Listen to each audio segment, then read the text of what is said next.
मायरा मध्य प्रदेश से दिल्ली कॉलेज के लिए आई थी और ईशान राजस्थान से उसी कॉलेज में पढ़ने आया था। ईशान एक बहुत ही सीधा साधा सा लड़का है जो ना लड़कियों से ज़्यादा बात करता है और ना ही किसी से ज़्यादा मतलब रखता है। ईशान की यह बात मायरा को बहुत अच्छी लगती है और वो किसी न किसी बहाने से ईशान से बात करने की कोशिश करती है। मायरा दिखने में बहुत ही क्यूट लगती है। कुछ ही दिन बीतने के बाद ईशान और मायरा की दोस्ती हो जाती है।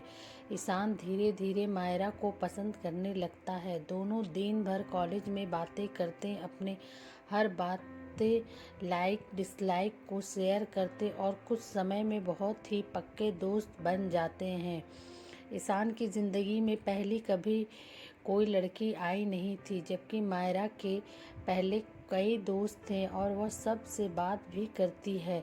ईशान को यह पसंद नहीं था। एक दिन बातों ही बातों में ईशान मायरा को अपने दिल की बात बता देता है। मायरा उससे एक दिन का समय मांगती है और कहती है, मैं कल तुम्हें इसका जवाब दूंगी। मायरा सोचती है, जब ईशान कॉलेज पढ़ने आया था तब वह सिर्फ पढ़ाई पर ध्यान देता था, पर अब उसका पूरा ध्यान मुझ पर ही रहने लगा है। अगर मैं इसकी गर्लफ्रेंड बन जाऊंगी तो यह पढ़ाई भूल जाएगा और मुझ में ही लगा रहेगा। यही सब ख्याल मायरा के मन में होते हैं और दूसरे दिन मायरा ईशान को मना कर देती है और कहती है, मैं तुम्हें बस अपना दोस्त समझती हूँ, इससे ज़्यादा हमारे बीच कुछ भी नहीं है। मैं यहाँ पढ़ने आई हूँ और कुछ करने नहीं। तुम चाहो तो मेरे दोस्त बने रह सकते हो। ईशान दोस्ती के लिए मना कर देता है और मायरा को बहुत समझाता है, लेकिन मायरा कुछ नहीं सुनती। ईशान को यह बात बहुत बुरी लगती है और वह मायरा से बात करना बंद कर देता है। कुछ दिन कॉलेज भी नहीं आता है। अब मायरा को भूल कर पूरा ध्यान पढ़ाई में लगाता है और ना किसी से ज़्यादा बात करता है और ना मतलब रखता है। देखते देखते कॉलेज बीत जाता है और सब अलग अलग हो जाते हैं। ईशान कॉलेज में टॉप कर जाता है और सबसे पहले नौकरी पा लेता है। 2-3 साल बीत जाता है। ना ईशान को मायरा का पता रहता है और ना मायरा को ईशान का कुछ पता रहता है।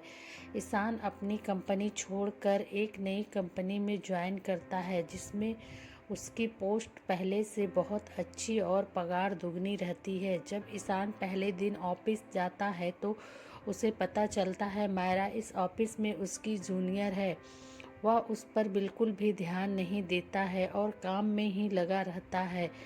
कुछ दिनों तक ऐसा ही चलता है, पर दोनों एक दूसरे को पहले से जानते थे। अचानक एक दिन दोनों को एक ही प्रोजेक्ट के लिए साथ में बाहर जाना पड़ जाता है। प्रोजेक्ट के बाद ना चाहते हुए भी ईशान और मायरा की बात होने लगती है।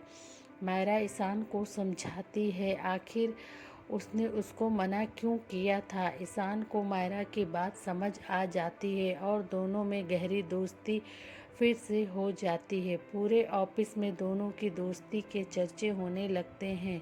ईशान सीधा साधा लड़का रहता है, उसको ज़्यादा कुछ समझ में नहीं आता है। ईशान कुछ समय बाद मायरा को डिनर पर ले जाकर फिर से प्यार का इजहार करता है।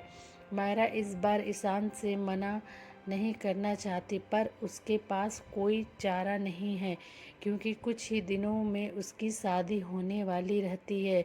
मायरा ईशान को अपनी शादी की बात बताती है। इस पर ईशान का दिल पूरी तरह टूट जाता है। वह बिना कुछ कहे वहाँ से चला जाता है।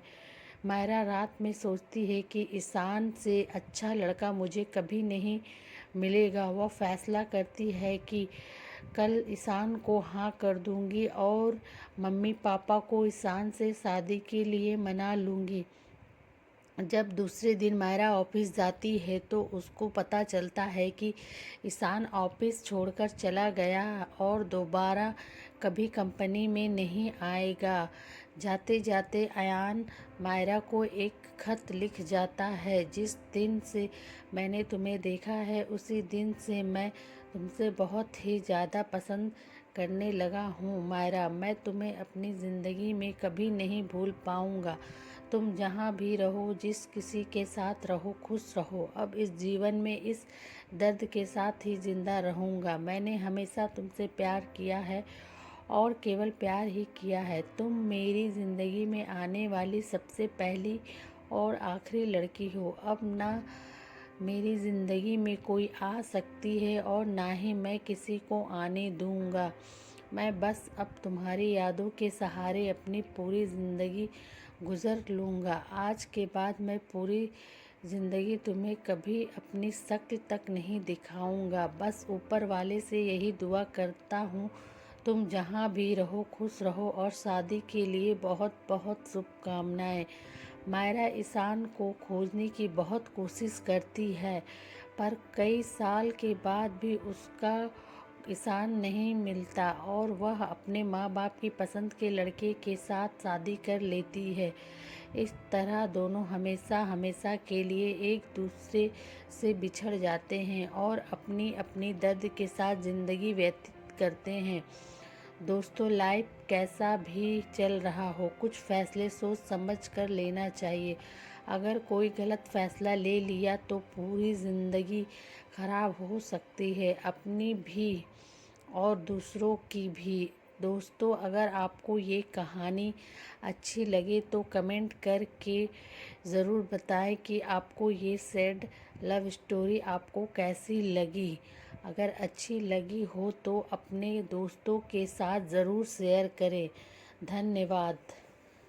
प्लीज़ चैनल को लाइक शेयर एंड सब्सक्राइब भी ज़रूर करें।